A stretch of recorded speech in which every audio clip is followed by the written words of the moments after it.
Now to Carly Fiorina, John McCain's senior economic advisor, of course, the former CEO of Hewlett-Packard. You know how this stuff goes, Carly, that they say the party in the White House is the party to blame, and the Democrats say Republicans are to blame.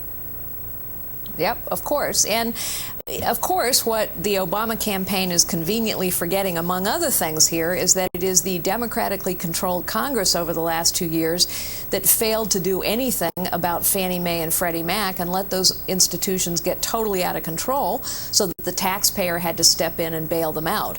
I think it is absolutely fair for John McCain to say, as he has been saying for at least 8 months, that we need regulatory reform in Washington, that in many cases the regulatory agencies have not done their jobs, and that we also need to instill and require more transparency and accountability on Wall Street. Austan Goolsbee is an Obama senior economic advisor.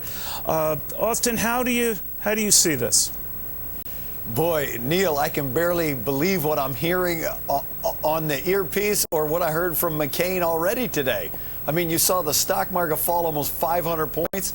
There's a string of people losing their jobs coming out of Lehman, joining the 600,000 that have lost their jobs so far in the last 8 months.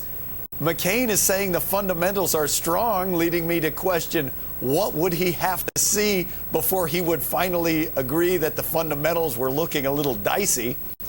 And then you hear, would you argue that there's a difference? Would you argue there's a difference sometimes between the markets, which you guys seem to ignore and pay attention to depending on the moment, but that there is a disconnect between Wall Street and Main Street? Or you argue now that they're joined at the hip?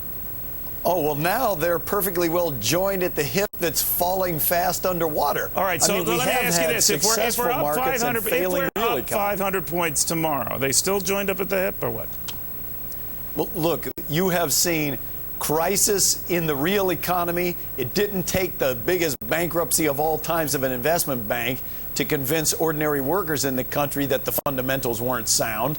And now you've seen that pain has trickled up to Wall Street, that the Bush philosophy doesn't work. It's a job killer, not a job creator. Austin, good seeing you. Thank you very much. Good to see you. Austan